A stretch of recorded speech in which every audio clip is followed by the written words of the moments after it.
அன்பை பாடும்.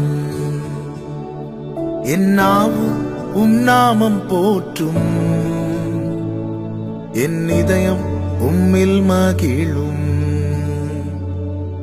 எனக்கென்றும் நீர் போதும்.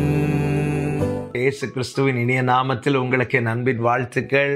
கர்த்தர் நல்லவர். கர்த்தருடைய கிருபை ஒவ்வொருவரையும் சூழ்ந்து கொள்வதாக.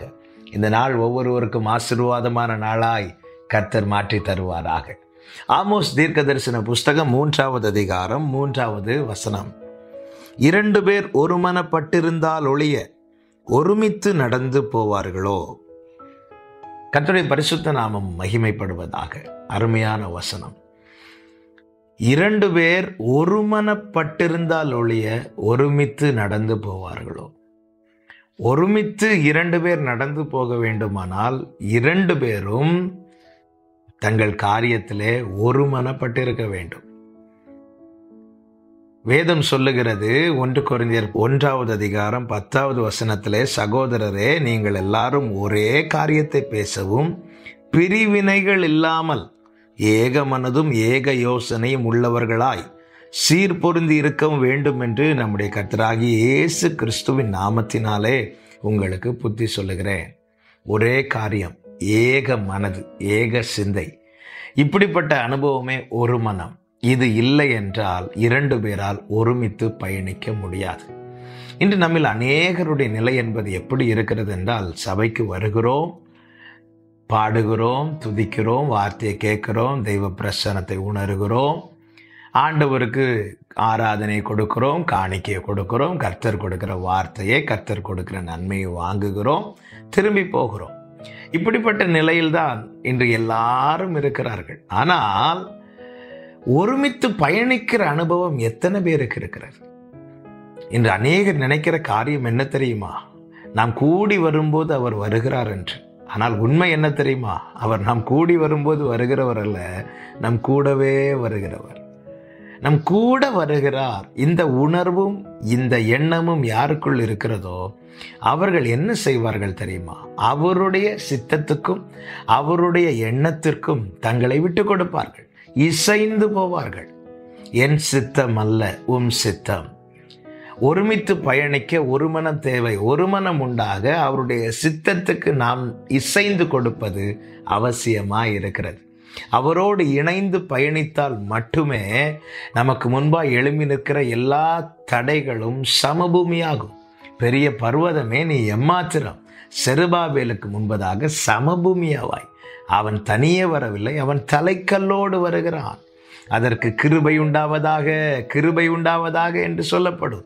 தனியாய் வருவானால் சிறிய கல்லு கூட அவனுக்கு பெரிய தடையாய் காணப்படும். அவரோடு செல்வானால் பெரிய பர்வதம் கூட அவனுக்கு முன்பாக ஒன்றுமில்லாமல் போகும். நாம் அவரோடு ஒருமித்து பயணிக்கிறோமா?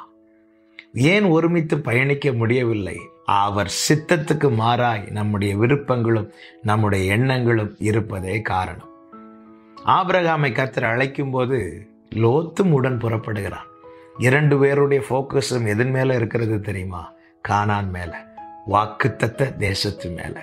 கர்த்தர் காண்பிக்கிற தேசத்தில் போய் குடியேற வேண்டும் என்றுதான் 2 பேரும் புறப்பட்டார்கள், ஒருமித்து பயணித்தார்கள். ஆனால் பாதி வழியிலே லோத் சோதோமை திரும்பி பார்க்கிறான்.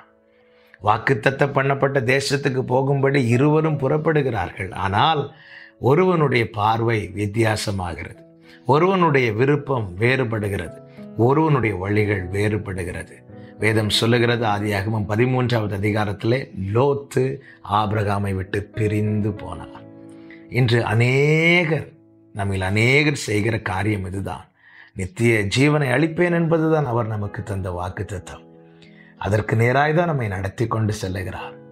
அநேக காரியங்களுக்கு நேராய் நம்முடைய பார்வையும் நம்முடைய கவனத்தையும் நம்முடைய காலடிகளையும் நான் திருப்பினது நிமித்தமாய் அவரோடு பயணிக்க முடியாமல் தனித்து விடப்படுகிறோம் அல்லது தனியே போகிறோம். எப்பொழுது நாம் அவர் இல்லாமல் காணப்படுகிறோமோ அப்பொழுது ஆபத்து நெருங்கி இருக்கிறது என்பதிலே சந்தேகமே இல்லை. ஒரு மனதோடு ஒருமித்து பயணிக்க ஒப்பு கொடுப்போம். அப்படி பயணிக்கிறவர்கள் மாத்திரமே கானானை சுதந்தரிப்பார்கள். காலேப் யோசுவாவை குறித்து கர்த்தர் சொன்ன வார்த்தை அதுதானே. காலேப் வேறே ஆவி உடையவன். அவன் என்ன செய்கிறான் தெரியுமா? உத்தமமா என்னை பின்பற்றுகிறான். இந்த மேக ஸ்தம்பம், அக்கினி ஸ்தம்பம் எங்கெல்லாம் போகுதோ அங்கெல்லாம் போகும்படிக்கு கடைசி வரை தன்னை அர்ப்பணித்தான். அப்படி அர்ப்பணித்தவனை கர்த்தர் தனியே விடவில்லை, அவனையும் அவன் சந்ததியையும் கானானை சுதந்தரிக்க வைத்தார்.